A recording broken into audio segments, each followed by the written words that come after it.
Good afternoon, Broncos. This is Michael Yu. And this is Jolie Rodriguez. Welcome to the Poly Post Now. Serving you the most leading news now. And now for the news headlines. On September 23rd at approximately 1 a.m., a student belonging to the Muslim Student Association was carjacked at knife point, with the victim surrendering their possessions and their vehicle from Lot B. University police sent out a safety notification email after the situation went viral online 4 days after the incident, causing many students to question the delay in notifying the campus community and the reliability of the police force on campus, with one student expressing that it felt like the police force was working to sweep the situation under the rug. Students living in Australia storms discovered growths of mold inside their ventilation systems, with some of the students reporting severe reactions and raising concerns about Cal Poly Pomona's administration's response time. Students suffered health-related issues such as difficulty breathing, chills, sweats, and headaches. This forced one student to move back home while the administration was looking into the matter, and one student being hospitalized. However, a statement released on September 30th from Hui Cheng, the Interim Director of Environmental Health and Safety, stated that due to the low probability of significant health risks, no remedial action is required beyond deploying basic cleaning practices. Now to Jolie for the arts and culture headlines. The stress of midterms tends to weigh heavy on campus at this time, but look no further for your de-stress activities as ASI hosts a paint and sip event to battle the stress of this midterm season.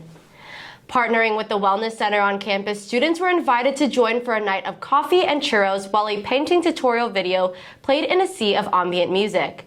For more information on this event or future ASI events, you can head to asi.cpp.edu.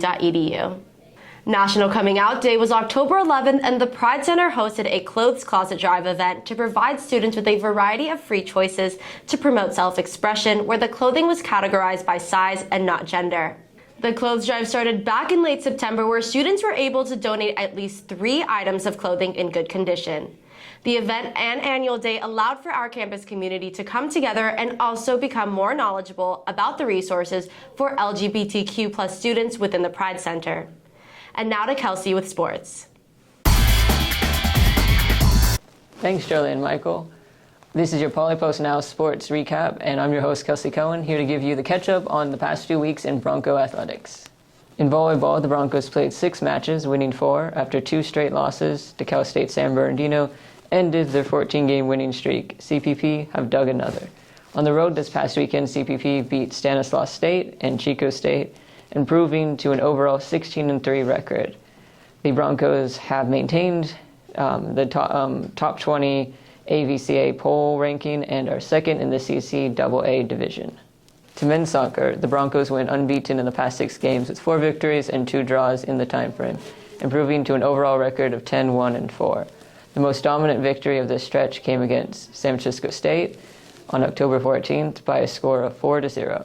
Headlined by a hat trick from forward Paul Roger Henske, CPP remained in joint first in the CCAA division with Cal State Dominguez Hills. For women's soccer, it's been a bit of tough sledding, winning just 2 of their last 6 matches and sliding into a 5-7-2 overall record. After victories against Cal State San Bernardino and Cal State San Marcos, the Broncos dropped their 2 most recent matches over the weekend against San Francisco State and Sonoma State. Hoping to return to form, CBP currently sits 5th in the CCAA division with a conference record of 4-3-1. Finally, to cross country, both the men's and women's team raced at the Mona Pitzer Invitational on October 8th, with the men finishing 2nd of 14 and the women placing 5th of 14. The men scored 50 points and were once again headlined by Leandro Candri, whose performance at the race won him the CCAA Runner of the Week award, joining the previous winner and teammate Ricardo Vargas. The women's team were led by runners Samantha Aguilera and Vivian Martinez, both finishing back-to-back at 18th and 19th of 144 total participants. Aguilar and Martinez finishes just 2 seconds apart as the women's team recorded 127 points. The next meet for both teams is NCAA Division II Pre-Nationals on October 22nd.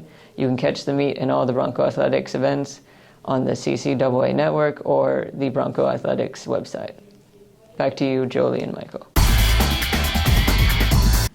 Thanks, Kelsey. Now for the recap of this week's latest news. Carjacking on campus leaves students concerned for safety. CPP students expressed concerns after mold infestation found in the dorms. ASI aims to aid the stress of midterms with a paint and sip event. The Pride Center celebrates National Coming Out Day with a clothes closet drive. For more information on this week's news, you can head to polypost.com. This has been Michael Yu. And this is Jolie Rodriguez. See you next time for another 5 minutes of Polypost Now.